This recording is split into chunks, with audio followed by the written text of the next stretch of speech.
মোক ন্যায় লাগে। মই বহুত কষ্ট পাইছোঁ মোৰ ল'ৰাৰ কাৰণে। মোৰ ল'ৰা যাতে সুস্থ হয়। মোৰতো ইমান টকা পইচা নাই মই যে বাহিৰত লৈ যাম। এক্সিডেণ্টে তাৰ মোৰ ল'ৰাৰ ভৱিষ্যত আছে। সি সৰু ল'ৰা, বেছি তাৰ বয়স হোৱা নাই, 21 বছৰ বয়সৰ ল'ৰা। ভাল চিকিৎসা হ'ব লাগে। মই তেখেতৰ বেয়া হোৱাটো নিবিচাৰোঁ। তেখেতেও কৰিম বুলি কৰা নাই মোৰ ল'ৰাক। খবৰ ল'ব অহা নাই। মই সেইটো অত্যন্ত দুখী। কাৰণ ইমান ডাঙৰ ঘটনা এটা কৰাৰ পিছত তেখেতে একবাৰ মোৰ ল'ৰাৰ যদি খবৰ ল'লে হয়, মই বহুত শান্তি পালোঁ হয়।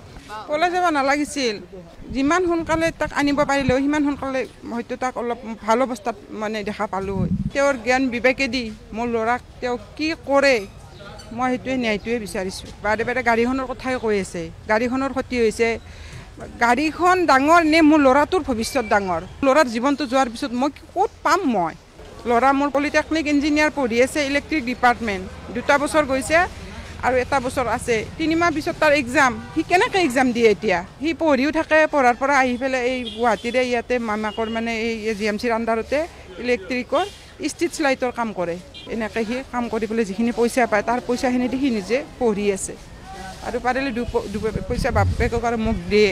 তেওঁলোকৰ ফালৰ পৰা কোনো ফোন অহা নাই আমাৰ হাতত, বা আমাক কোনো যোগাযোগ কৰা নাই। আমাৰ যাত তাত কাম কৰে আমাৰ ল'ৰাটোৱে। তেওঁলোকে কৈছিলে যে এটা আলোচনা এটা হৈ আছে বুলি কৈছিলে। তাৰপিছত ক'লে কি নহয়, তেওঁলোকে আলোচনাত নবহে, এই কথাটো কৈছিলে। গতিকে আমি ন্যায়টো বিচাৰোঁ আৰু আমাৰ ল'ৰা সুস্থ হওক। তেওঁৰো ভৱিষ্যতৰ আমি উজ্জ্বল কামনা কৰিছোঁ। মোক ন্যায় লাগে। মই বহুত কষ্ট পাইছোঁ মোৰ ল'ৰাৰ কাৰণে। মোৰ ল'ৰা যাতে সুস্থ হয়। মোৰতো ইমান টকা পইচা নাই মই যে বাহিৰত লৈ যাম।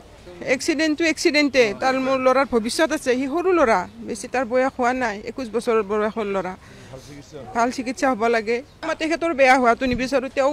তেখেতেও কৰিম বুলি কৰা নাই মোৰ ল'ৰাক। খবৰ ল'ব অহা নাই। মই সেইটো অত্যন্ত দুখী।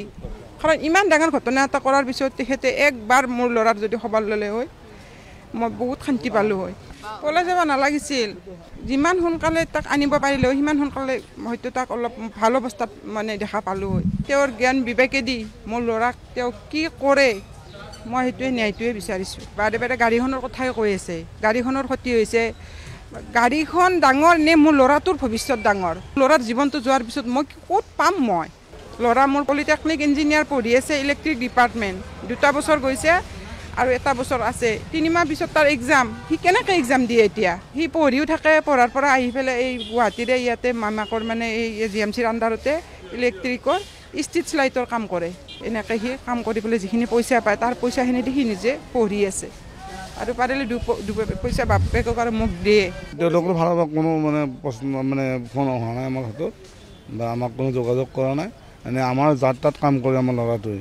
তেওঁলোকে কৈছিলে যে এটা আলোচনা এটা হৈ আছে বুলি কৈছিলে। তাৰপিছত ক'লে কি নহয়, তেওঁলোকে আলোচনাত নবহে, এই কথাটো কৈছিলে। গতিকে আমি ন্যায়টো বিচাৰোঁ আৰু আমাৰ ল'ৰা সুস্থ হওক। তেওঁৰো ভৱিষ্যতৰ আমি উজ্জ্বল কামনা কৰিছোঁ।